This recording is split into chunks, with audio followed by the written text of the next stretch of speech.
시청자 여러분 안녕하십니까? 생경제 현장의 임동서입니다. 네, 오늘 우리 국내 증시가 간밤에 미국 뉴욕 증시의 급락에도 불구하고 비교적 선방하면서 선전한 채 장을 마쳤습니다. 오늘 코스피 지수는 8포인트가 하락한 1190.18로 장을 마쳤는데요. 자, 물론 사흘 연속 약세를 이어가긴 했습니다. 하지만 미국의 구제 금융안에 대한 실망감이 새로운 악재가 등장한 것은 아니라는 그런 심리가 고개를 들면서 그 낙폭을 제한했습니다. 자, 오늘 생경제 현장에서는 여러분께 중국 등 해외 진출 한국 기업들의 이전 가격 과세 문제 소식, 그리고 최근 금융권의 부실 채권 시장 규모가 급증하고 있다는 소식을 자세히 정리해드리겠습니다. 자, 먼저 정부가 추진 중인 경인운하 건설 사업의 조속한 완공을 위해서 서울, 인천, 경기도 등 수도권 지방자치단체가 손을 잡았다고 합니다. 오늘 오전 3개 시도지사가 경인운하 연계사업 상호협력을 위한 공동협약을 체결했다고 하는데요. 서울경제신문 노희영 기자를 연결해 자세히 여쭤보겠습니다. 안녕하세요. 예, 안녕하세요. 네, 오늘 공동협약에는 어떤 내용들이 담겨 있습니까? 예, 서울시와 인천시, 경기도 등 3개 시도는 경인운하 사업을 추진하는데 적극적으로 협력하겠다고 밝혔습니다. 우선 운하를 통해 이동할 수 있는 수상교통수단을 개발하기로 했는데요. 수상버스와 수상택시 등을 만들어 시민들이 운하를 통해 이동할 수 있도록 하겠다는 겁니다. 이 경우 인천 검단 신도시에서 서울 여의도까지 이동시간이 20분가량 단축된다고 합니다. 또 운하 주변 도로를 연결하는 육상교통망을 확충하기로 했습니다. 운하 주변의 환경과 생태 지역을 보존하는 데도 공동으로 노력하기로 했고요. 운하와 관련해 문화 관광 수요가 늘어날 것으로 보고 수변 도시, 수상 레포츠 시설 등을 조성하는 데도 힘을 합치기로 했습니다. 네. 자, 이처럼 3개 시도가 협조할 경우에 어떤 효과가 예상될 수 있을까요? 일단 중복 투자를 통해 비용이 낭비되는 것을 방지할 수 있습니다. 그 3개 지자체가 사업 이행 단계에서부터 함께 사례를 연구한다던가 정보를 수집하게 되기 때문에 효율성을 높일 수가 있고요. 또 경인운하 건설 사업이 정부가 주도하는 국책 사업이라서 지자체의 의견이 충분히 반영되지 않을 수 있다는 우려가 있었는데요. 이들이 한데 뭉치면서 정부와의 커뮤니케이션도 한결 쉬워질 것으로 기대되고 있습니다. 네. 자, 각 지자체별로 경인운하 건설을 통해서 앞으로 새롭게 발전하겠다는 또 도약하겠다는 그런 청사진도 제시했다고 하는데요. 자, 서울시는 항구 도시로 발돋움을 한다고 하는데 자, 어떤 계획들을 내놨습니까? 예, 서울시는 시정 역점 사업으로 추진해온 한강 르네상스 프로젝트가 경인운하 사업을 통해 한층 탄력을 받을 걸로 보고 있습니다. 한강을 서해로 연결하고 다시 중국 등 세계로 뻗어나가겠다는 건데요. 예를 들어서 여의도와 용산에 국제 여객터미널과 배후 지원 시설을 설치를 하고 이곳에서 경인운하까지 15km 구간의 항로를 개설할 예정입니다. 이를 통해서 한강에서 서해안을 거쳐 중국으로 연결되는 교통 네트워크를 구축해 항구 도시로 키울 방침이라고 합니다. 네. 자, 인천시와 경기도 역시 명품 도시와 성장 동력 중심지로 탈바꿈한다는 그런 보관을 내놨죠. 네, 그렇습니다. 인천시는 공해의 도시라는 부정적인 이미지가 강했는데요. 경인운하를 통해 세계 10대 명품 도시로 재탄생하겠다고 밝혔습니다. 특히 2014년에 개최할 아시안게임에 대비해 운하 인근 지역에 골프, 수영, 승마 등 아시안게임 경기장을 조성할 예정인데요. 수도권 주민들이 운하를 이용해서 아시안게임 주 경기장을 편리하게 방문할 수 있도록 연계 교통망을 구축하기로 했습니다. 네. 그리고 경기도는 경인운하 사업을 계기로 국가 성장 동력의 중심지로 거듭나겠다는 계획을 밝혔습니다. 그 김포와 이산포에 여객터미널 등을 조성해 국내 물류뿐만 아니라 국제 물류망의 거점으로 발돋움한다는 계획입니다. 또 시화 간척지, 화원 간척지 등 서해안 일대 1억 평의 중국을 겨냥한 국가 전략 복합 특구를 조성하기로 했습니다. 네. 자, 지금까지 서울경제신문 노희영 기자와 이야기 나눴습니다. 고맙습니다. 감사합니다. 네. 자, 최근 경제 위기를 겪으면서 지난 IMF 때를 떠올리시는 분들이 상당히 많을 겁니다. IMF 시절 부실 채권 시장이 호황을 누렸던 점을 기억하시는 분들도 적지 않을 텐데요. 자, 요즘 부실 채권 시장이 다시 기지개를 켤 조짐을 보인다고 합니다. 자세한 이야기를 들어봅니다. 서울경제신문 이혜진 기자입니다. 안녕하세요. 네, 안녕하세요. 네, 금융계에서는 올해 부실 채권 시장 규모가 최소 6조 원 이상으로 예상되고 있다는 소식도 있는데요. IMF 외환위기 후 최대치를 기록할 것이라고 하는데 맞습니까? 예, 그렇습니다. 부실채권 투자를 불황 속에 피어나는 꽃이라고도 이야기하는데요. 경기 침체와 구조조정이 본격화되면서 부실채권 시장이 늘어나고 있습니다. 따라서 관련 시장도 본격적으로 살아날 조짐을 보이고 있습니다. 지난해 금융권 연체율이 급증하면서 금융기관들이 보유한 채권 부실화 속도가 빨라지고 있는데요. 금융감독원에 따르면 은행권 연체율이 지난해 6월 0.79%였으나 9월에는 0.98%, 11월에는 1.18%까지 올랐습니다. 금융기관의 부실채권은 제1금융권과 저축은행을 합쳐서 2007년 말에는 11.8조 원에서 2008년 9월 말에는 15.5조 원으로 30% 이상 증가했습니다. 이게 지난해 9월 말까지의 숫자인데요. 경기가 연말 연초에 급강화한 점을 보면 올해 부실채권 증가율은 더욱더 가파를 전망입니다. 또 건설사와 조선사의 구조조정이 진행되고 가계 파산이 늘어나면 부실채권의 규모는 눈덩이처럼 불어날 수 있다는 게 전문가들의 판단입니다. 컨설팅 업계에서는 올해 제1금융권의 부실채권만 18조 원까지 늘어날 수 있다고 보는데요. 이 부실채권 시장 규모는 정확하게 좀 집계가 없습니다. 그러나 업계 관계자들은 최소 6조 원 이상이 돼서 IMF 이후 최대 시장이 될 것으로 보고 있습니다. 네. 자, 그렇다면 요즘 거래가 활발하게 이루어지고 있습니까? 예, 그러나 아직은 본격적으로 거래가 이루어지지는 않는 상황입니다. 부실 채권을 보유하고 있는 은행들이 그동안 가격이 급락하자 매물을 내놓기 꺼려했기 때문입니다. 그러나 3월부터는 본격적으로 거래가 활성화될 것으로 보이고 있는데요. 은행들이 부실 채권을 내놓을 것으로 예상됩니다. 은행들의 건전성에 대한 감독이 강화되고 은행들로서도 더 이상 부실채권을 끌어안고 있을 수가 없기 때문입니다. 현재 대형 은행들이 조만간 부실채권을 매각하기 위해서 매각 컨설팅사인 회계법인들과 물밑 접촉을 하고 있는 것으로 파악되고 있습니다. 은행별로 1,000억에서 2,000억 원씩 부실채권을 매각할 것으로 보입니다. 네. 부실채권은 일반적으로 담보와 무담보 채권을 섞어서 매각하고 있는데요. 담보가 있는 채권은 담보 가액에 따라 가격이 매겨지고 담보가 없는 채권은 이제 평가를 거쳐서 값을 매기게 되는데요. 요즘에는 2에서 3%, 즉 액면가에서 2에서 3% 수준까지 나와서 헐값에 나오고 있는 상황이라고 합니다. 네. 자, 그렇다면 지난 IMF 때는 외국인들이 주로 인수를 하면서 대박을 터뜨렸었는데, 자, 지금 부실채권을 주로 인수하는 주체는 누구입니까? 지금 현재로서 부실채권 인수의 가장 큰 손은 자산관리공사 캠코를 들 수가 있습니다. 캠코는 일반 부실채권 이외에도 저축은행, 프로젝트 파이낸싱 등 5천억 원, 지난해에만 2조 원가량의 부실채권을 인수했습니다. 그러나 올해는 3조 원가량 인수할 예정이고요. 네. 그래서 IMF 이후 가장 활발하게 매수에 나설 것으로 보입니다. 또 다른 투자자들로는 저축은행과 외국계 투자자를 꼽을 수가 있습니다. 저축은행들은 지난해 7에서 8%의 고금리 예금을 많이 수신했었는데요. 지금 마땅한 투자처가 없는 상황에서 부실채권 투자에 눈을 돌리고 있습니다. 과거 사례를 보면 부실채권 투자는 10% 안팎의 고수익을 올려줬기 때문입니다. 최근 제1금융권의 부실채권에 공동으로 투자하기 위해서 저축은행들이 컨소시엄 구성을 추진하고 있는데요. 이는 저축은행들의 투자 규모가 크지 않기 때문에 조금씩 소액을 모아서 투자에 나서고 있는 것으로 풀이됩니다. 외국계 투자자들의 경우에는 그동안 한국에서 부실채권 투자를 많이 해왔었는데요. 금융위기 이후에는 좀 주춤한 상황입니다. 올 들어서도 아직까지 뚜렷한 두각을 나타내지는 못하고 있습니다.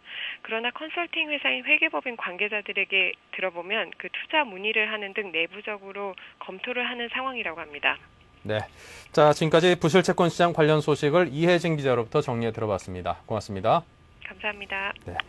최근 들어 중국이나 유럽, 중남미에 등지에서 한국 기업들이 이전 가격 과세 문제로 갈등을 빚는 사례가 늘고 있다고 합니다. 자, 국내 기업들이 글로벌 시장에서 막대한 이익들을 내다 보니까 아무래도 현지 과세 당국에 관심을 받고 있는 것 같은데요. 자, 어떻게 된 소식인지 김홍길 기자를 스튜디오로 모셔서 자세한 얘기를 나눠보겠습니다. 안녕하세요. 안녕하세요. 네. 자, 해외 진출 한국 기업들이 현지 관세 당국으로부터 표적이 되고 있다는데 이게 무슨 말입니까? 네. 중국이나 유럽, 중남미 등 세계 각국의 관세 당국이 이전 가격 과세 정책을 강화하고 나서고 있는데요. 이전 가격이라는 것은 다국적 기업의 본사와 자회사 간 상품이나 서비스를 거래할 때 매기는 가격입니다. 각국들은 그동안 현지 진출 한국 기업에 대해 이전 가격 과세에 대해 크게 문제 삼지 않다가 최근 들어서는 세금 부과를 엄격히 하는 추세여서 한국 기업들이 피해를 보고 있는 것입니다. 네. 자, 사실 그 이전 가격이라든가 이런 용어들도 좀 낯설고요. 사실 이해가 조금 안 가는 부분들도 있습니다. 네. 좀 더 자세한 설명을 부탁드려도 될까요? 네네. 예를 들면 국내 A사가 브라질에 있는 현지 자회사를 통해 TV를 판매를 할 때 현지 자회사는 본사로부터 TV를 사서 팔게 되는데요. 이 TV를 사오는 가격이 이전 가격에 해당됩니다. 하지만 현지 관세 당국은 지금까지 이 같은 이전 가격의 적정성에 크게 문제를 삼지 않았습니다. 왜냐하면 한국 기업이 현지에 투자한 지 얼마 되지 않았고 판매 실적도 크지 않았기 때문입니다. 하지만 원화 약세의 영향으로 국내 기업 제품이 수출 경쟁력이 생겨 현지 판매도 늘고 수익도 늘어나자 현지 과세 당국의 입장이 조금씩 바뀌고 있는데요. 이전 가격이 합리적인지 등을 더욱 꼼꼼히 조사해 세금을 매기겠다는 것입니다. 특히 다른 다국적 기업에 비해 한국 기업이 글로벌 위기 속에서도 두각을 보이면서 돈을 버는 한국 기업을 주요 과세 대상으로 지목하고 있는 분위기도 감지되고 있습니다. 네. 자, 그렇다면 이 문제에서 쟁점은 과연 뭘까요? 짚어주시죠. 네. 매출이 미비할 때는 문제가 되지 않지만 매출이 급증하게 되면서 이전 가격 문제가 불거지고 있는 것입니다. 네. 즉 현지 진출 초기에는 문제가 되지 않다가 어느 정도 정착되고 매출이 발생할 때쯤 현지 과세 당국이 딴지를 걸어오는 형국인데요. 예를 들어 한국 기업이 유럽 자회사를 통해 현지에 TV 판매를 할 때 자회사가 본사로부터 TV를 얼마나 샀느냐의 문제인데요. 통상 100원 하는 TV를 만약 본사와 자회사 간 거래에서 120원에 샀다고 보고하게 되면 그만큼 현지에서 발생하는 수익이 줄어들고 그만큼 세금을 덜 내게 되는 것입니다. 본사 기준이기 때문이죠. 그러나 이는 다국적 기업이 이윤을 남기기 위한 하나의 방편으로 쓰고 있는 건데 현지 과세 당국의 입장은 좀 다른 것 같습니다. 즉 탈세를 위해 이전 가격을 높게 책정해 이익 규모를 줄이는 방식으로 다국적 기업 본사는 이익을 많이 챙겨가고 현지에 내는 세금은 적게 내기 때문에 이를 바로잡아야 한다는 게 현지 관세 당국의 입장입니다. 그러나 이 같은 룰은 전 세계 다국적 기업에 모두 해당되지만 글로벌 위기로 세계 경제가 침체되고 있는 상황에서 한국 기업의 제품의 품질과 가격 경쟁에서 뛰어나 매출이 늘고 있기 때문에 실상 이전 가격 과세 강화는 한국 기업이 주 타켓으로 되고 있는 실정입니다. 기업들은 최근 수년간 글로벌 시장을 투자를 해오고 이제야 겨우 제품을 팔고 이익을 내려고 할 때 이전 가격 과세라는 복병이 나와 글로벌 전략에 발목이 잡힐까 전전긍긍하고 있는 모습입니다. 네. 자, 그렇다면 실제로 이제 이전 가격 과세를 받는 이런 실제 사례들도 만만찮게 있을 것 같은데요. 네네. 어떤 경우들이 있습니까? 네네. 기업 이름을 밝히기는 어렵지만 국내 유수의 한 기업은 최근 브라질에 TV 등을 수출해 왔는데 네. 현지 과세 당국으로부터 수백억 달러의 이전 가격 과세를 물라는 통보를 받았습니다. 중국의 경우에도 올해 초 이전 가격 과세를 강화하고 나섬에 따라 대다수 현지 진출 한국 기업들이 피해를 보고 있다는 사례가 폭증하고 있는 상황입니다. 이전 가격 과세는 몇 년 전까지 소국 과세가 될 수 있어 거액의 세금 납부가 불가피하기 때문에 경영 악화로 이어질 수 있습니다. 또한 현지 관세 당국에 마찰이 생기면 마케팅에도 차질이 생기기 때문에 손해가 막심할 수 있습니다. 특히 소송으로 갈 경우 법률 자문 비용도 만만찮고 다른 국가로도 파급될 경우 피해는 상상을 초월합니다. 이 때문에 기업들은 더욱 비상이 걸려 있는 상황입니다. 네. 자, 그렇다면 우리 기업들이 이런 문제에 대해서 사전에 어떤 방향으로 대처를 해야 될까요? 네. 국내에서는 이전 가격 문제를 가장 먼저 부각시킨 곳이 법무법인 율촌인데요. 네. 최근에 대한상의와 세계적인 로펌인 베이커 앤 맥킨지와 공동으로 개최한 2009 주요국 이전 가격 과세제도 동향과 대응 전략이라는 세미나에 국내 80여 개 기업의 재무 담당자 등 180명이 모여 뜨거운 관심을 보였습니다. 그만큼 기업들에게는 핫 이슈라는 건데요. 이전 가격 과세 전문가인 법무법인 율촌의 김동수 변호사는 기업들이 각국의 이전 가격 과세 강화 움직임에 맞춰 전문가의 도움을 받아 각국의 조세 체계를 잘 파악하는 게 무엇보다 중요하다며 각국에서 시행 중인 이전 가격 사전 승인 제도 등을 적극 활용하는 것도 필요하다고 조언했습니다. 맥킨지의 마크 레비 변호사 역시 중국 정부가 이전 가격에 대한 규제를 강화하려는 움직임을 보이고 있기 때문에 한국 기업들이 특히 주의를 기울여야 한다고 지적하고 있습니다. 김동수 변호사는 기업들이 이전 가격과 관련 마찰이 생겼을 때 6가지 주요 대응 요령을 설명했는데요. 무엇보다 각국의 이전 가격 과세 체계를 사전에 충분히 인지하고 현지 과세 당국이 요청하는 서류는 충분히 제출하도록 하고 있습니다. 또한 각국이 시행 중인 이전 가격 승인 제도 등을 적극 활용할 필요가 있고요. 기업 내부에 이전 가격 관련 전문가를 육성하는 게 시급하다고 조언했습니다. 마지막으로 현지 관세 당국과 마찰이 생기더라도 소송 등의 극단적인 방법을 택하기보다 유리한 조정안을 이끌어내도록 법률이나 회계 전문가의 조언을 충분히 구하라고 강조하고 있습니다. 네. 앞으로 한국 기업의 글로벌 경영의 성공 열쇠는 각국의 이전 가격 문제에 어떻게 대처하느냐에 달렸다고 해도 과언이 아니겠습니다. 네, 그렇군요. 자, 지금까지 서울경제신문 김홍길 기자로부터 소식을 전해 들어봤습니다. 고맙습니다. 네, 감사합니다. 네, 이어서 오늘의 경제 지표를 살펴보겠습니다.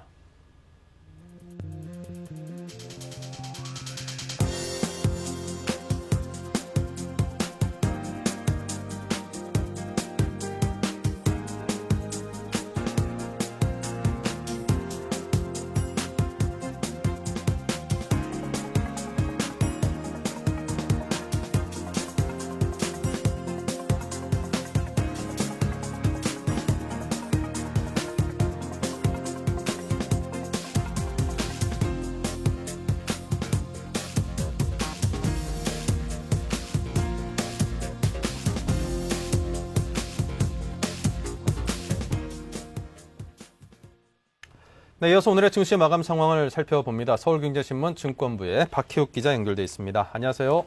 네, 안녕하세요. 네, 오늘 마감 시황부터 알아볼까요? 네, 코스피 지수가 4일 연속 하락했습니다. 11일 코스피 지수는 전날보다 8.69포인트 내린 1190.18포인트에 장을 마쳤습니다. 1200선 사수에는 비록 실패했지만 뉴욕 증시 급락에 비하면 상당히 선방했다는 평가인데요. 매매 주체별로는 투신과 외국인이 각각 1292억 원, 694억 원 순매도하며 지수 하락을 주도했고, 개인과 연기금이 각각 1435억 원, 599억 원 순매수로 지수 하락을 방어했습니다. 네. 자, 뉴욕 증시 급락에 비하면 우리의 증시는 상당히 선방한 그런 모습인데요. 자, 그렇다면 우리 투자자들이 이런 증시에서 어떤 전략을 짜는 게 좋다고 보십니까? 네, 전날 뉴욕 증시는 금융구제안에 대한 실망으로 4% 넘게 급락했는데요. 이 영향으로 우리 증시도 장 초반엔 급락 양상을 나타냈습니다. 그러나 우리 증시는 약보합으로 장을 마친 만큼 예상 밖의 강세를 나타냈는데요. 특히 중국 증시 기대감이 반영되며 중국 관련주가 강세를 보인 점이 낙폭을 줄이는 데 큰 힘을 발휘했습니다. 이처럼 국내 증시가 뉴욕발 악재를 견뎌내자 지수 흐름은 박스권 하단보다는 상단에 다시 맞춰지는 분위기인데요. 한 전문가는 금융위기 초반에는 글로벌 증시가 동조화됐지만 지금은 상대적으로 금융 시스템이 안정적인 중국이나 한국 등을 중심으로 차별화된 현상이 나타나고 있다며, 따라서 지수 흐름은 1200선에서 물량 소화 과정을 거치겠지만 박스권 상단을 향해 갈 것으로 보인다고 예측했습니다. 네. 자, 그리고 요즘 펀드 관련해서 중국 펀드가 상대적으로 되살아나고 있다는 그런 소식도 들려오던데요. 상대적으로 실제로 수익률이 괜찮습니까? 네, 최근 중국 증시 급등에 힘입어 중국 펀드가 살아나고 있습니다. 펀드 평가사 제로인에 따르면 지난 9일 기준 순자산 100억 원 이상 96개 중국 주식 펀드의 최근 1개월, 3개월 평균 수익률은 각각 마이너스 0.7% 그리고 6.40%를 유지하고 있는 것으로 나타났습니다. 같은 기간 해외 주식형 펀드 평균인 마이너스 2.73%, 마이너스 0.35%에 비하면 훨씬 뛰어난 성과인데요. 최근 중국 증시가 중국 정부의 경기 부양책에 힘입어 강한 반등세를 지속한 데 따른 것으로 풀이됩니다. 상하이 종합지수는 4개월여 만에 2200선을 탈환했고, 국내 중국 펀드들이 주로 투자하는 홍콩 H지수도 저점 대비 60% 이상 오른 상태입니다. 전문가들은 이 같은 중국 증시의 반등세는 당분간 지속될 것으로 예상하면서도 추세적 반등에 대해선 다소 조심스러운 입장을 보였는데요. 글로벌 경기 침체 상황이 계속되고 있는 상황이기 때문에 중국 역시 영향을 받을 수밖에 없어 추세 상승에는 부담이 있다는 설명입니다. 이에 전문가들은 중국 펀드를 보유하되 손실폭을 줄여나가는 전략이 유효할 것이라고 조언했습니다. 네. 자, 지금까지 박혜욱 기자로부터 이야기 들었습니다. 고맙습니다. 네, 감사합니다. 네, 잠시 이어서 뉴스 단신을 전해드리겠습니다.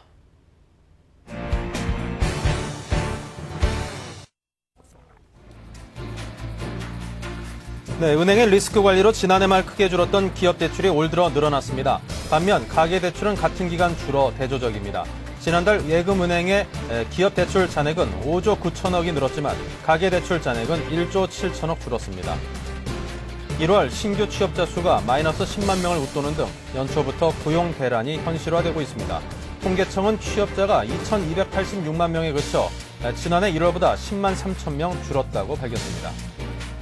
KB금융지주가 지난해 연결 기준으로 1조 8,700억 원의 순이익을 거뒀습니다. 이는 작년 9월 지주회사 출범 이후 첫 연간 실적으로 전년의 그룹 전체 실적과 비교하면 32% 줄어든 규모입니다.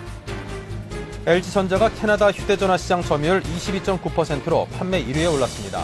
북미 CDMA 시장에서도 43%의 점유율을 달성하며 3년 만에 1위를 탈환했습니다. 네, 잠시 후 증시전략센터를 이어가겠습니다. 대한민국 경제부 증권부 기자들이 아침마다 서울경제TV를 보고 있습니다.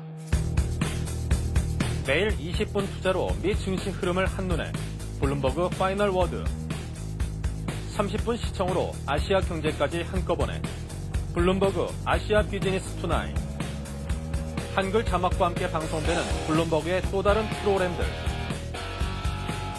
주말 인터뷰 프로그램 나이트 토크 성공한 모험 기업인을 다룬 블룸버그 벤처 음악과 영화, 순수 미술에서 세계 최고급 레스토랑까지 고품격 문화예술을 소개하는 매거진 프로그램 블룸버그 뮤직 세계 정재계 거물들의 향배를 통해 글로벌 마켓을 예측하는 블룸버그 폴리티컬 캐피털 블룸버그의 간판 스타 버나드 로가 각국 기업과 정부, 각계각층 인물 인터뷰를 통해 경제를 진단하는 블룸버그 보이스 국내 최초 3시간 내 번역 자막 처리 블룸버그 TV 국내 독점 채널 서울경제TV에서 이 모든 것을 경험하십시오. Bloomberg.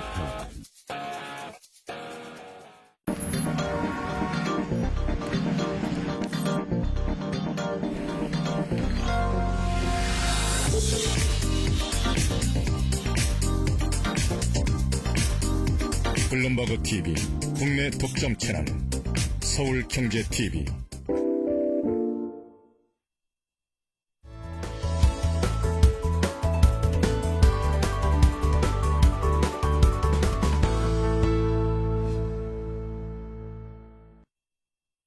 네, 증시전략센터 순서를 시작하겠습니다. 자, 오늘은 굿모닝 신한증권의 장규성 지점장을 모셨습니다. 안녕하십니까? 안녕하십니까? 네, 코스피 지수가 사흘째 약세를 이어가고 있습니다. 하지만 전일 미국 뉴욕 증시가 급락한 데 비하면 우리 증시는 그래도 상대적으로 탄탄한 모습이라고 볼 수 있겠는데요. 자, 먼저 오늘 장정리부터 부탁드리겠습니다. 네. 전일 미국 시장이 8,000포인트를 하회를 하면서 끝났습니다.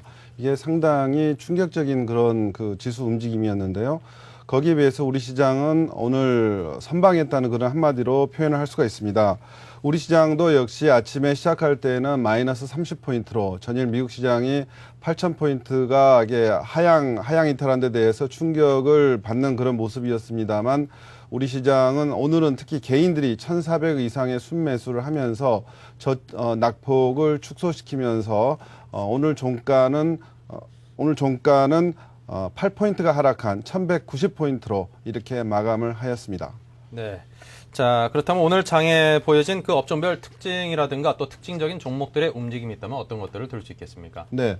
오늘 종합주가지수는 전체적으로 0.7% 하락하는 그런 모습을 보여서 네. 대부분의 업종이 하락하는 그런 모습입니다만 의약품 업종이 1% 정도 상승하는 게 눈에 띄는 그런 모습이었습니다. 지수가 하락하거나 지수가 약세인 그런 국면에서는 의약품 업종이 항상 주가 강세를 보이는 그런 모습을 보이고 있는데요. 오늘 같은 경우에는 일양약품 한올제약이 상한가를 기록하는 그런 모습을 보였습니다. 그리고 최근 중국 시장이 그 강세를 보이고 있는데 중국의 경기 부양 기대에 힘입어서 두산인프라코아가 오늘 6%대 상승을 보였고요. 그다음에 SKC가 태양전지 사업에 진출을 한다고 이렇게 발표를 했는데 SKC가 최근에 20% 이상의 단기간에 급등하는 그런 모습을 보이고 있습니다. 오늘 또 6%대 상승세를 보였고요. 또 오늘 재료가 될 만한 종목이 남해화학이 오늘 5%대 상승을 보였는데요. 남해화학은 지금 중국에 지금 50년 만에 가장 큰 가뭄이 들어서 작물 업황이 굉장히 좋지가 않은데 중국에서 중국 정부가 100억 불대의 비료를 구입을 할 예정이라는 그런 소식이 중국 내 관계자들에게 전해지고 있습니다. 그래서 지금 동남아시아의 비료 제휴가 충분치가 않은 그런 상황에서 100억 불대의 비료 매수가 행해진다면은 비료 가격이 급등을 할 것이다. 그런 재료로 남해화학이 최근에 한 달 사이에 거의 50% 이상 상승하는 그런 모습을 보이고 있습니다. 오늘은 5%대 상승을 보였고요. 네. 그다음에 또 주요 종목 움직임을 보면은 오늘 삼성전자가 마이너스 1%, 그리고 포스코가 마이너스 2%, 그리고 현대차와 LG전자는 보합의 모습을 보였습니다. 네. 자, 오늘 뭐 장이 그 미국 뉴욕 증시가 5% 가까운 정도의 급락을 하면서 사실 우리 증시도 상당히 폭락세를 보이지 않을까 염려를 하긴 했었습니다만 그 아침에 개장 시초가 기준으로 해서 한 1170선대를 오르락 내리락 하면서 그래도 상대적으로 한 2% 초반의 하락세에서 그쳤고 전형적인 이제 전략 후강 장세로 특히 이제 개인들의 순매수세가 몰려들면서 우리 증시를 지켜냈다라고 정리를 해볼 수 있을 것 같습니다.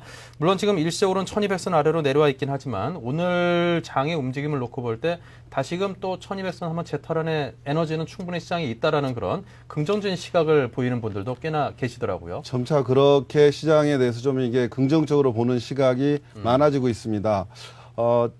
지금까지 최근에 시장의 움직임을 보면은 1200포인트를 일시적으로 돌파를 했던 게 지금 네 번째입니다. 네 번째까지 갔다가 지수가 다시 1200포인트 미만으로 내려오는 그런 모습입니다만 주가의 움직임을 보면은 저점은 꾸준하게 이렇게 높여가는 그러한 모습입니다. 그래서 지수가 오늘 같은 미국 시장이 연중 저점에 갔다는 그런 정도의 충격 같으면 우리 시장이 전에 이 체력이 약한 모습에서는 지수가 50포인트 이상 하락을 할 그런 상황이었음에도 불구하고 오늘 같은 경우에 충격을 가볍게 흡수를 하면서 다시 1190포인트로 가는 그런 모습에서 시장 체력이 굉장히 강해지고 있다. 이런 느낌을 가지게 됩니다. 네. 자, 어쨌거나 우리 시장에 에너지가 축적되어 있다는 것은 상당히 긍정적으로 보여지고요. 자, 계속해서 이제 특징적인 그 기업들에 대해서 또 추천할 만한 기업들에 관한 이야기로 화제를 옮겨보겠습니다. 어떤 기업들이 관심이 가십니까? 예, 종목을 말씀드리기 전에 예. 최근에 우리 시장에 강한 그런 요인에 대해서 한 두 가지 정도를 좀 살펴보고 싶은데요. 네. 첫 번째는 시장의 금리가 굉장히 시장이 초저금리 상황에 와 있다. 그런 느낌을 가지게 됩니다. 예를 들어서 말씀드리면은 제가 지금 증권사 그 일선에서 이렇게 지켜보는 모습을 말씀드리면은 지난 12월만 해도 1년짜리 정기예금 신탁이 정기예금 금리가 6.5%대였습니다. 그런데 오늘자로 금리가 고시된 걸 보면은 1년짜리 금리가 3.1%로 그러니까 불과 한 달 남짓 사이에 금리가 반토막이 난 그런 상황입니다. 그래서 한 달 사이에 금리가 반토막이 날 정도로 금리가 하락을 하고 있기 때문에 일반 그 퇴직해서 이자 생활하는 분들이나 아니면은 기관이나 법인들의 자금을 운영하는 사이드에서 굉장히 요즘에 그 어려움을 겪고 있는 게 사실입니다. 그래서 3%대의 금리를 가지고 생활을 하고 운영을 하는 것보다는 물론 주식이 좀 위험 상품이긴 합니다만 어느 정도의 리스크 테이킹을 하면서 그보다는 더 높은 예를 들어서 뭐 8%에서 10%대의 금리를 추구를 하겠다 그런 이익을 추구하겠다는 그런 움직임들이 일선에서 지금 이게 포착이 되고 있고요. 두 번째로는 지금 외국인들의 움직임입니다. 외국인들이 우리나라 시장에서 지금 간헐적으로 매수를 하고 최근에는 9일째 순매수라는 그런 모습을 보였습니다만 외국인들이 매수하는데도 이유가 있습니다. 네. 지금 미국에서 어제 금융구제법안이 발표가 됐습니다만 뭐 1조 5천억에서 2조 달러 정도를 공급을 하겠다고 이야기를 하는데 FRB에서 돈을 찍어내는 겁니다. 그래서 돈을 많이 찍어낸다 하면 달러의 가치가 떨어질 것이고 그건 눈앞에 뻔히 보이는 그런 상황이기 때문에 미국에서 그 달러 자금들이 미국을 벗어나서 탈출을 해서 수익을 낼 수 있는 이머징 마켓 이런 쪽으로 돈이 들어오고 있기 때문에 우리 시장에서 외국인들의 매수가 간헐적으로 지금은 나타나고 있습니다만은 어느 정도까지는 추세를 좀 계속해서 이어갈 것 같다는 그런 생각입니다. 그래서 네. 개인들의 그러한 그 리스크 테이킹을 하면서 들어오는 자금, 외국인들의 자금, 그리고 기관 및 법인들의 자금들이 들어오면서 지금 현재 시장이 오늘같이 충격이 큰 그런 장에서도 흡수를 하면서 우리 시장이 강한 모습을 보이는 이유가 아닌가 그렇게 생각이 됩니다. 네. 자, 이렇게 해서 우리 장에서 지금 관심 갖고 지켜봐야 될 그런 이슈 두 가지에 대해서 상세하게 짚어주셨습니다. 자, 그렇다면 진짜 이제 본격적으로 기업에 관한 이야기를 나눠보죠. 요즘 들어서 어떤 기업들에 대해서 관심이 가시던가요? 예, 최근에는 1200포인트를 넘어서면서부터는 은행 업종, 그다음에 건설 업종 이런 쪽을 주목을 하고 있고요. 은행과 건설이요? 예, 그렇습니다.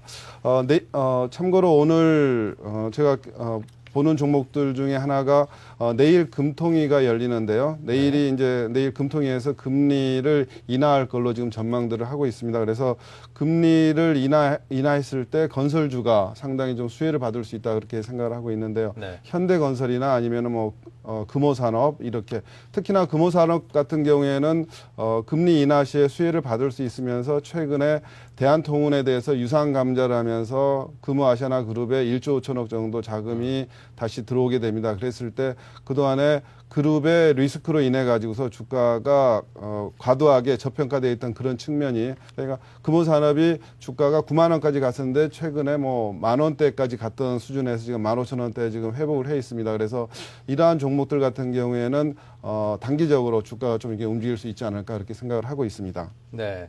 자, 요즘 기업들의 이제 움직임을 놓고 보다 보면 이제 요즘 들 전문가분들께서 또 LG화학 관련해서 말씀하시는 분들이 많던데요. 네, 그렇습니다. 예, 그 기업이 진짜 좋습니까? 굉장히 좋은 주식이죠. 예, 한국을 대표하는 열 손가락 안에 드는 주식이라고 이야기를 드릴 수가 있습니다. 예. LG화학이 최근에 여러 가지 성장 부문의 모멘텀을 찾고 있습니다. LG화학은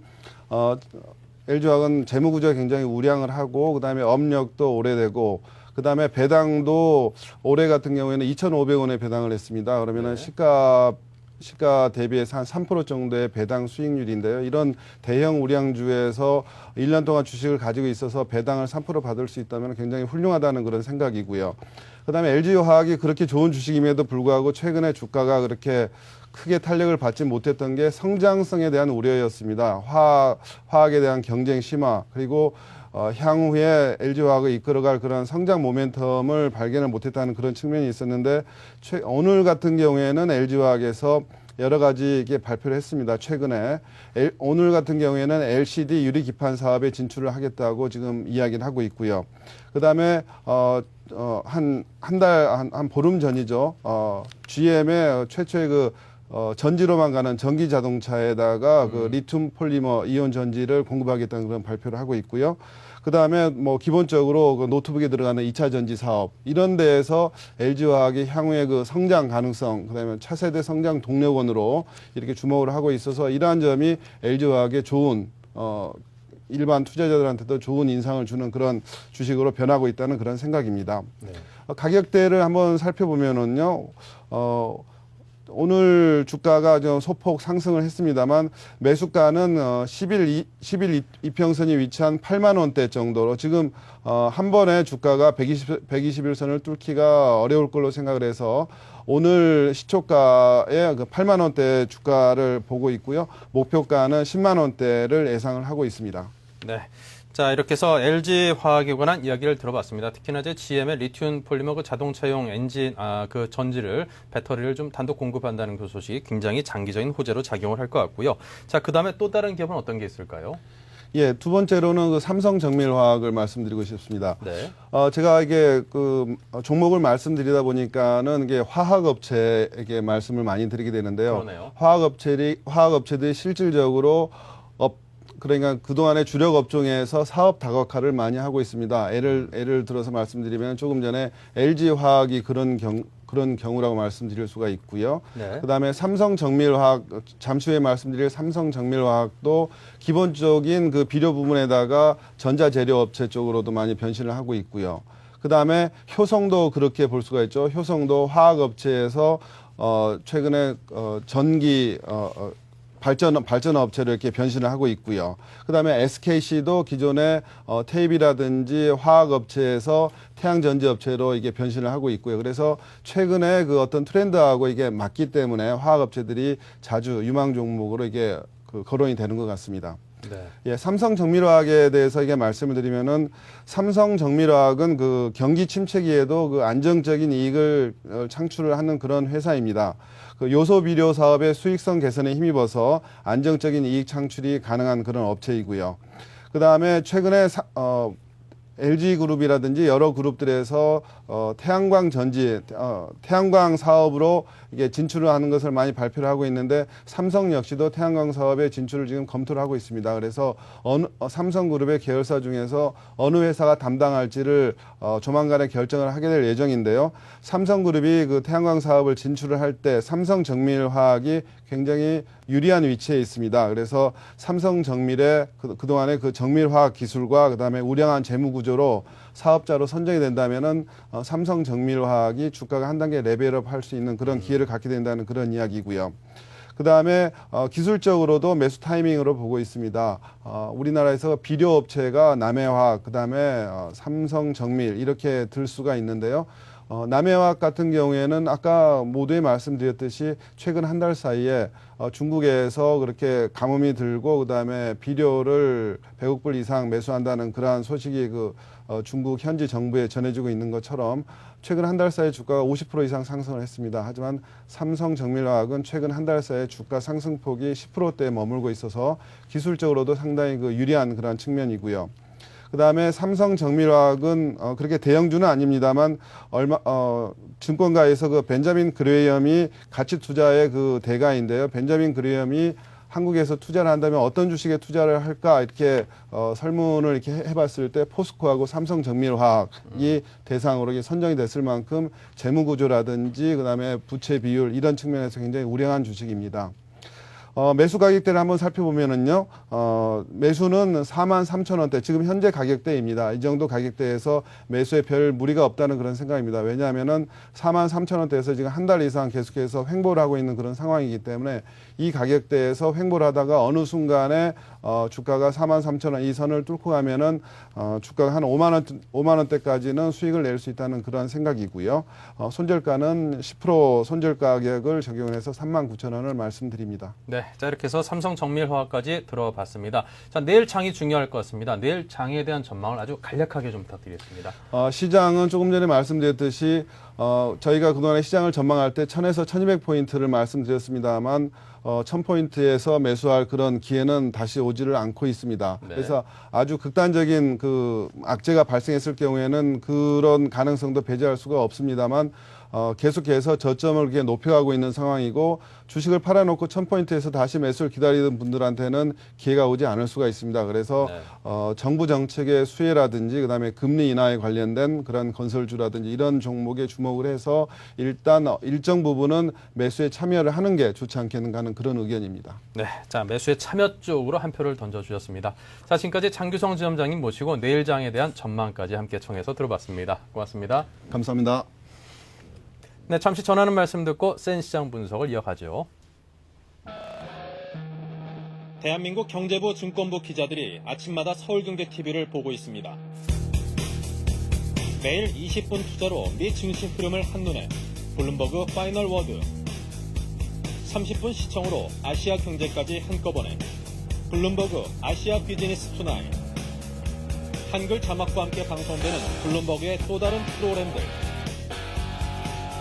주말 인터뷰 프로그램 나이트 토크 성공한 모험 기업인을 다룬 블룸버그 벤처 음악과 영화, 순수 미술에서 세계 최고급 레스토랑까지 고품격 문화예술을 소개하는 매거진 프로그램 블룸버그 뮤직 세계 정적의 거물들의 향배를 통해 글로벌 마켓을 예측하는 블룸버그 폴리티컬 캐피탈 블룸버그의 간판스타 버너드 로가 각국 기업과 정부, 각계각층 인물 인터뷰를 통해 경제를 진단하는 블룸버그 보이스.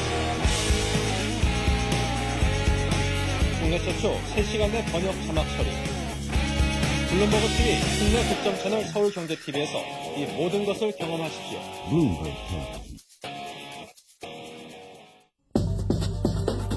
한글로 보는 블룸버그 TV의 실시간 글로벌 경제 정보. 한국 방송사상 외국 경제정보 TV 프로그램을 국내 최초 3시간 내 번역, 자막 처리, 정보 시차를 거의 극복해낸 블룸버그 TV 국내 독점 채널 서울경제TV. 한글 자막과 함께 방송되는 블룸버그 프로그램들을 서울경제TV에서 만나보세요.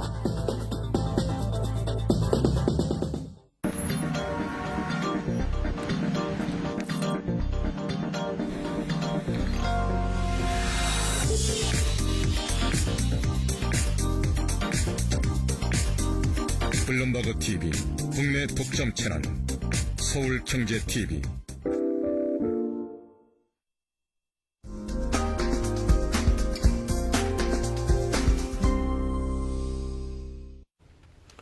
네, 계속해서 센 시장 분석 시간을 이어가도록 하겠습니다. 오늘은 메리츠증권 투자전략팀의 심재엽 팀장님을 모셨습니다. 안녕하십니까? 네, 안녕하십니까? 네. 자, 오늘 국내 주시장이 물론 사흘째 하락을 하긴 했습니다. 지수대로 보면 하락은 했는데요. 자, 그럼에도 불구하고 많은 투자자분들은 아마 오늘 우리 증시에서 상당히 강한 모습이다라는 그런 인상을 받으셨을 것 같습니다. 자, 이는 상대적인 강세를 나타내는 우리 증시, 그 이유가 무엇일까요? 예, 아무래도 이유로 들 수 있는 것은 미국 증시와의 디커플링 현상이 지금 지속되고 있습니다. 금일 같은 경우에 중국 증시가 오전장에 시작하면서 하락폭을 굉장히 빠르게 만회를 했고요. 상승 전환하면서 한국 증시가 금일 낙폭을 갖다 최대폭 줄이는데 큰 역할을 했다고 볼 수가 있습니다. 네. 수급 상황으로 보더라도 외국인의 매도세는 지금 현물과 선물에서 나타났지만요. 개인의 매수세와 그리고 기관 중에 연기금의 매수세가 들어오면서 시장을 1190포인트까지 올리는 가장 큰 역할을 했다고 볼 수가 있고요. 저희가 좀 중요하게 보는 쪽은 이제 금융 안정화 계획에 대해서 미국 쪽에서 지금 발표를 하고 있는데요. 여기에 대해서는 사실 부정적인 시각이 좀 사실 많은 것이 사실입니다. 그렇더라도 현재 상황으로 본다면 미국과 그리고 중국 그리고 한국을 갖다 비교를 했을 때 향후의 경제 대책이라든가 자금 지원에 대해서 효과가 좀 배가 될 수 있는 부분이 사실은 미국이라기보다도 아시아 쪽에 있는 중국과 한국이 훨씬 더 크게 작용할 가능성이 높습니다. 이러한 점이 지금 한국 증시도 작용한다고 볼 수가 있고요. 업종별로 본다면 시가총액 대형주 중에서 IT와 그리고 운수장비가 물론 마이너스 상승률을 기록은 했지만요. 오전장보다 오후장 들어와서 상승폭이 좀 확대되는 양상이 나타났고요. 외국인의 매수세가 지속되고는 있지만 그렇더라도 연기금이나 아니면은 기타로 잡히고 있는 사모펀드가 추가적으로 매수세에 가담하고 있기 때문에 현 구간에 대한 지수 신뢰도가 좀 높아지는 측면이 있다고 보고 있습니다. 이상의 여건에 의해서 지수가 좀 굉장히 견조한 양상을 보였고요. 이러한 점은 내일 있을 옵션 만기를 앞두고 상당히 긍정적인 요인이라고 판단하고 있습니다. 네. 자, 전일 그 미국에서 들려온 금융 안정 계획에 대해서 관련 소식에 대해서 이제 미국 증시가 급락하면서 이제 실망감을 표출하는 그런 모습을 보였습니다. 자, 그렇다면 이것이 향후 그 우리 증시에까지 미치는 어떤 리스크로서 작용을 할 수 있을지 그 부분이 염려됩니다. 아무래도 전반적인 측면에서 본다면 리스크가 될 가능성이 있습니다. 우선 네. 표를 갖다 보시면서 말씀을 드릴 텐데요. 크게 세 가지로 구분이 됩니다. 첫 번째 같은 경우에는 이제 민간 자금을 갖다 유입을 시켜가지고 여기에서 추가적으로 이제 자금을 갖다 지원하는 측면보다 공적 자금보다는 민간 자금을 갖다 이용한다는 측면이 많이 부각이 되고 있고요. 금액상으로 본다면 5천억 달러에서 1조 달러가 투자될 계획입니다. 근데 이게 현재와 같이 자산이 부실한 가운데 어떤 민간 자금이 이런 금융기관이라든가 부실 자산을 인수할 수가 있을까? 여기에 대해서 의구심이 좀 나타나고 있고요. 두 번째 것은 이제 기존 학자금 대출, 오토론 등까지 소비 민감군에 대해서 신용 담보를 추가적으로 해서 확대시킬 가능성이 있다라고 보고 있는데요. 기존의 2천억 달러에서 이제 1조 달러까지 확대될 가능성입니다. 하지만 여기서도 좀 의구심이 되는 것이 미국이 과연 이 같은 자금을 갖다 추가적으로 집행할 수 있는 돈이 있는가? 이것을 위해서는 국채를 발행해야 되는데 현재와 같이 국채가 많이 발행된 상황에서 특히나 미국은 1분기에 국채 만기 도래 물량이 상당히 많습니다. 그래서 추가적으로 발행할 수 있을까에 대한 의구심이 좀 남아 있고요. 세 번째는 은행에 대해서 우선주를 받는 대신 자금을 유입하는 형식으로 지금 바뀝니다. 근데 이 같은 우선주를 갖다 받아가지고 이제 은행의 자금을 갖다 지원한 형태로 지금 형식이 좀 바뀌고 있는데요. 이 같은 상황으로 봤을 때 기존에 있던 자금을 갖다 전폭적으로 지원하는 방식이 아니라 보통주가 아닌 우선주를 갖다 가져왔을 때 향후에 이제 주가라든가 아니면 은행에 실질적으로 자금이 잘 지원될 수 있을지에 대한 의구심이 좀 나타나고 있습니다. 물론 뭐 부수적으로 본다면 주택 압류 반기를 위해서 500억 달러를 투자한다는 계획은 있는데요. 이러한 부분은 긍정적으로 볼 수 있더라도 실질적으로 자금을 갖다 지원하는 계획이라든가 규모 그리고 쓰이는 방식이 지금 바뀌었기 때문에 이와 같은 경우에 대해서 절차상의 문제가 좀 더 리스크로 작용할 가능성이 있다라고 판단하고 있습니다. 네. 자, 그러한 요인들로 인해서 아직까지는 좀 더 넘어야 될 산들이 많은 것 같습니다. 자, 그렇다면 이제 우리 시장이라든가 또 전 세계 증시에 관해서 그럼에도 불구하고 이제 뭐 급락세를 보이긴 했습니다만 또 우리 시장의 요즘 움직임도 그렇고 외국인들의 매수 움직임도 그렇고 또 시장 전반 둘러싼 여건 자체가 그래도 상당히 좀 탄탄하다, 좀 견조하다 이런 느낌을 받는 분들이 많은데 네. 이런 지금 현재 증시 여건에 대해서는 그 배경을 어디서 찾아야 될까요? 예, 우선은 가장 큰 것은 이제 디커플링 상황이 진행된다는 측면이라고 볼 수가 있고요. 그리고 네. 미국이 낙폭이 크게 확대되더라도 한국 같은 경우에는 크게 영향을 갖다 제한적으로 봤습니다. 대신에 이제 중국 증시가 2000포인트대에서 121선 이동평선을 상향 돌파한 이후에 추가적인 상승세를 갖다 나타나고 있고요. 특히나 중국의 경기 부양책에 대해서 많이 시각을 돌리고 있는 차원입니다. 미국 같은 경우에는 경기 부양책을 하더라도 금융 부실에 대해서 일단은 좀 막고 그 다음에 이제 추가적으로 성장률을 갖다 고민할 수밖에 없는 상황인데요. 중국 같은 경우에는 부실 자산이 나타나는 그런 금융기관이 거의 제한적입니다. 그리고 이번에 중국에서 집행하는 그 경기 부양책의 상당 부분이 내수 진작에 있습니다. 미국은 아직 경제 성장률을 갖다 생각하지 못하는 단계에서 중국은 내수 진작을 통해서 경제 성장률을 플러스권에서 추가적으로 확대시킬 계획을 갖고 있기 때문에 이 같은 기대감이 사실상 지금 한국 증시에 가장 큰 역할을 준다고 볼 수가 있고요. 결과적으로 본다면 한국 증시가 미국 증시와 좀 디커플링 상황이 나타날 수 있는 가장 큰 기폭제 역할을 하고 있습니다. 그래프를 보시면서요, 이런 추세가 나타나고 있는 최근의 그 상황을 갖다 좀 말씀을 드릴 텐데요. 이 그래프는 이제 한국의 코스피와 그리고 미국의 상장되어 있는 코리아 ETF의 이제 주가 추이를 갖다 나타낸 그래프입니다. 보시면 알겠지만 2007년 초반서부터 그리고 2008년 거의 중후반까지 이 ETF와 한국의 코스피 같은 경우에 거의 연동하는 흐름을 보였는데요. 2009년도로 와서 지금 코스피 같은 경우에는 미국에 상장되어 있는 코리아 ETF보다 상당 부분 하락폭이 제한적이고 추가적인 상승폭이 나타나고 있습니다. 그 원인을 갖다 생각을 한다면 미국에 이제 상장되어 있는 코리아 ETF 같은 경우에는 외국인 투자자들이 많이 투자를 한다고 볼 수가 있고요. 미국인들이라든가 아니면 외국인들 입장에서는 아무래도 미국에 상장되어 있기 때문에 미국 증시가 하락할 때는 바로 영향을 받을 수밖에 없습니다. 하지만 이제 다음날 이제 아침서부터 시작되는 한국 증시 같은 경우에는 미국의 코리아 ETF가 하락을 하더라도 중국 증시가 어느 정도 견조한 양상을 보이면 하락세가 진정되는 양상이 나타났기 때문에 그만큼 갭이 좀 확대됐다고 볼 수가 있고요. 그럼 시장에서 이제 고민하는 것은 현 상황에서 추가적으로 하락하지 않느냐를 고민할 텐데요. 저희들이 보는 입장에서는 중국 증시가 견조한 상황에서는 추가 하락보다는 어느 정도 좀 견조한 양상을 보이다가 중국 증시가 상승 패턴이 좀 더 이어진다면 같이 연동할 가능성이 있다라고 보고 있습니다. 네. 자, 그렇다면 이제 우리 투자자분들께서 요즘 들어 참 고민이 많을 것 같습니다. 그동안 이제 외국인들이 상당한 기한 순매수세를 보여주면서 함께 좀 이제 묻어갈 수 있는 여건이 성숙된 거 아닌가라는 생각도 했었는데 어제 또 한 2,000원 넘게 팔았단 말이죠. 그리고 글로벌 증시 움직임도 어제 막 미국 시장 급락을 해버리고 그런가 하면 또 우리 시장은 디커플링으로 이렇게 움직이면서 그래도 좀 상대적으로 건강한 모습을 보이고 있고 참 이거 좀 갈팡질팡하기 쉬운 그런 장세라고 보여지는데 이럴 때 이제 프로로서 조언을 아마추어한테 해주셔야죠. 우선은 이제 디커플링 상황에 대해서 좀 더 신뢰하는 것이 좋다라고 판단하고 있고요. 물론 현재 리스크가 부각될 수 있는 측면이 몇 가지가 있습니다. 첫 번째는 미국의 장기 국채의 금리가 상당 부분 상승세가 지속되고 있고요. 또 글로벌 지역으로 본다면 러시아라든가 아니면 카자흐스탄 같은 나라들이 디폴트 가능성이 나타나는 건 사실입니다. 그렇더라도 현재 상황에서는 우선 긍정적인 측면이 많이 한국 증시에서 작용을 하고 있기 때문에 외국인의 매도세가 나오는 것은 미국 증시에 연동할 수밖에 없는 상황이고 그렇더라도 중국 증시가 안정을 찾는 그런 상황에서는 외국인의 매도세를 물량을 갖다 받아줄 수 있는 수급 상황이 조성되어 있다라고 판단할 수가 있습니다. 그래서 리스크적인 측면보다는 좀 긍정적인 측면에 대해서 많이 좀 부각을 되고 있는 증시 상황이기 때문에 어느 정도는 좀 긍정적인 스탠스를 유지하는 필요가 있고요. 시가총액 하위 종목보다는 사실 테마주들이 최근에 많이 움직이는 건 사실입니다. 그렇더라도 시가총액 상위 종목들의 종목군들이 어느 정도 지지를 하고 있기 때문에 이러한 연속성은 좀 더 유지될 가능성이 있다라고 보고 있습니다. 네. 자, 논의 질문을 한 가지만 더 드려보겠습니다. 제 친구 중에 한 사람이 이제 그 중국 증시가 막 폭락해서 펀드들 바닥 찍고 있을 때, 야, 그래도 중국이 망하게 하겠냐? 그러면서 중국 펀드 이렇게 좀 투자했다가 좀 짭짤하게 웃고 있는 친구가 있습니다. 근데 요즘 신문을 보니까 뭐 러시아 관련 펀드가 지금 마이너스 80%는 어쩌네 그런 기사를 보더니 문득 저한테 전화를 보아서 러시아가 망하게 하겠냐? 그러면서 좀 러시아 펀드 사야 되지 않겠냐는 질문을 해온 친구가 있더라고요. 어떻게 답을 해주시겠습니까? 저희가 그래서 한번 지역별로 한번 조사를 해봤습니다. 네. 어느 쪽의 지역의 이제 성장성하고 밸류에이션하고 그다음에 EPS 증가율 그리고 마지막 리스크 요인을 갖다가 좀 같이 포함해서 한번 분석을 해봤는데요. 러시아는 사실 아직은 위험합니다. 아직은 위험하고 추가적으로 거기에 대한 자금 지원이 물론 IMF라든가 세계은행이 지원할 가능성은 있습니다.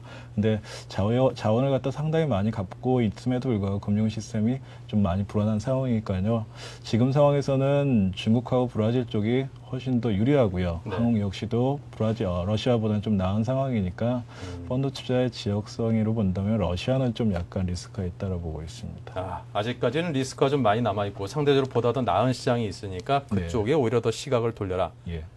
친구야 사지 말아라 라고 전해드리고 싶습니다. 네, 투자전략팀의 메리츠증권 투자전략팀의 심지혁 팀장으로부터 자세한 시장 분석과 또 투자에 관한 조언까지 들었습니다. 고맙습니다. 네, 감사합니다. 네, 전문가들은 의외로 견조한 우리 국내 증시의 움직임에 대해서 미국의 구제 금융안이 지금의 어떤 추세를 역전시킬 만큼의 그런 악재는 아니라고 입을 모아서 분석하고 있는 듯합니다. 물론 구제 금융안에 대한 실망감이 컸던 것은 사실이긴 합니다만 지금의 어떤 좋지 않은 상황을 개선시키려는 그런 노력의 일환에서 나타나는 그런 과정으로 보여지고요. 또 뭐 총론은 맞습니다만 그 총론을 채워서 이제 또 실천해 나가야 할 이 강론 부분에 있어서 약간의 좀 미흡한 점들에 대해서 시장이 실망한 것 아니냐 그런 분석을 하고 있는 듯합니다. 자, 이런 의견들이 한번 귀 기울이고 지금 미국이나 세계 증시에도 들려오는 그런 악재에 너무 귀 기울이지 말고 우리 증시나 우리 또 경제에 대해서 좀 탄탄하고 긍정적인 모습들에도 애써 찾아보고자 하는 그런 노력들도 함께 기울여야겠다는 생각이 드네요. 자, 저는 여기서 인사드리겠습니다. 고맙습니다.